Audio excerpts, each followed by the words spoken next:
You know, people are out here stealing people's identity. Hey y'all, welcome back to my channel. Today we're going to go over the 5 ways that we can be prepared for Naca and hopefully go through the process as quick as possible. So I have been going through the process off and on for about a year. I've only gone to 2 meetings, so that's why I say off and on. But I have a video that I will link above and in the description box to kind of go into why that is.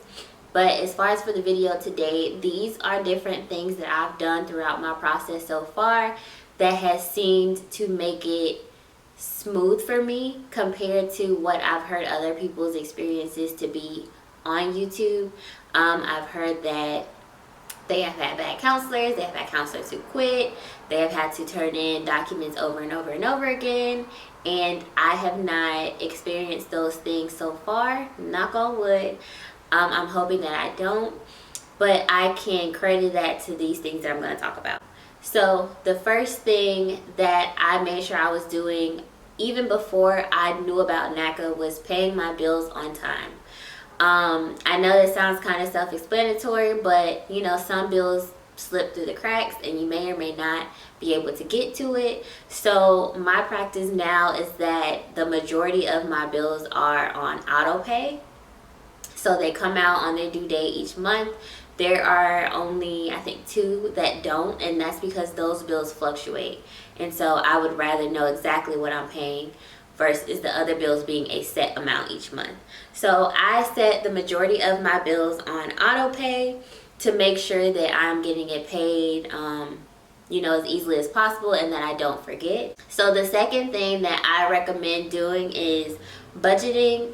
And using some sort of app or, you know, notebook or something to keep track of all the bills that you have, where all of your money is going. Because prior to this experience, I kind of did it about so. I like had an app, you know, but I wasn't looking at it closely or anything. I just knew that I had it there. But since going through the process and having to really figure out what I need to cut out to be able to make the, you know, monthly goals, I had to really sit down and be honest with myself about where my money was going, but then also just figure out how I can manage it so that I'm not, you know, with a surplus for one check and then have 2 pennies the next check. So I wasn't able to do that until I literally sat down and got a realistic budget. The key word is realistic, for you, you know, not just what people tell you to spend or not spend. So for example, like I like to, you know, eat. I like to eat out. I'm not gonna lie. I like to eat out. And I know that it's unrealistic for me to say that I will never eat out. That is, I'm going to cut that out completely. No. But instead of going out to eat 5 days a week, I can do 2 days a week. That is more doable for me. Just really figuring out what you can realistically cut out so that you're not overspending in the end. Number 3. The third thing that I did even before I started the Naca process was minimize my debt and manage my spending habits. So what I mean by minimize my debt is I started to pay extra on certain bills and certain, like, you know, credit cards or loans or something that I had prior to starting the process, so that I just wanted to live as close to debt free as possible, honestly speaking, before I even started the Naca process. So that was my thought.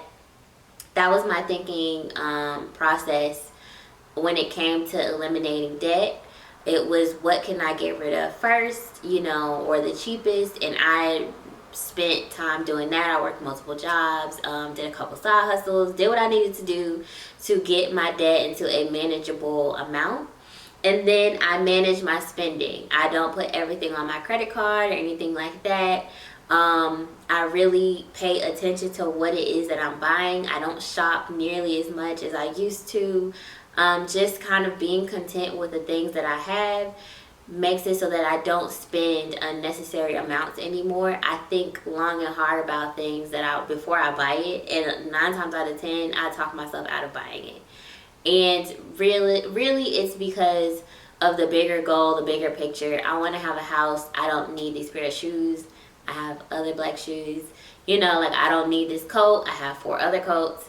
So just kind of thinking that way has helped me minimize my debt and manage my spending.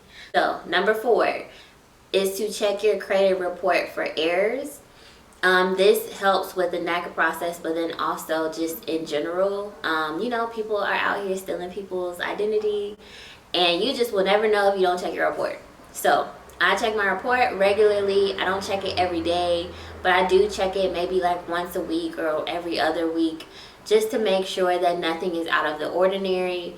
But I also check it for errors. For example, I had a thing from collections that was on there from like 5 years ago.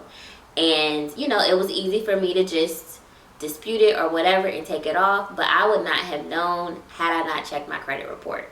Number 5, and this probably should have been the first one, but it is read the handbook, read the handbook, read the handbook. Read it line by line, front to back, back to forth, back to front. Like, read it. I read that handbook all the time. When I have nothing to do, I read the book. Sometimes I'm like laying in bed and I think, you know what, let me read this handbook one more time. And that just helped me become so prepared for my first meeting. Just because I had read the book so much that I just had a lot of documents that she, I guess, was used to people not having. And so even she mentioned, like, she being my counselor, mentioned that she could tell that I read the book. She could tell that I followed the directions. Yes, because I read it back and forth. I made sure that I had everything together. Part of that was because I initially attended the Achieve the Dream event. So I wanted to have everything put together as much as possible. So even though they aren't doing Achieve the Dream events right now, I still recommend reading the book until you can't read it no more, until you have summarized. But I just recommend reading the book as much as possible because it really is helpful and it does answer a lot of questions, so that you don't have to wait on them to answer. So those are my 5 tips. Number 1, pay your bills on time. Number 2, budget and make sure you're looking at your expenses, you know, being organized with it. Number 3, minimize your debt and manage your spending. Be realistic about what you're going to spend. Number 4, check your credit report to make sure nothing is out of the ordinary. And number 5, read the handbook, read the handbook, read the handbook. So, again, I hope this was helpful and I will see you next time. Please don't forget to like, comment, and subscribe down below. If you have any questions or any ideas of what other types of content you would like to see, please leave it below. But I will see you later. Bye.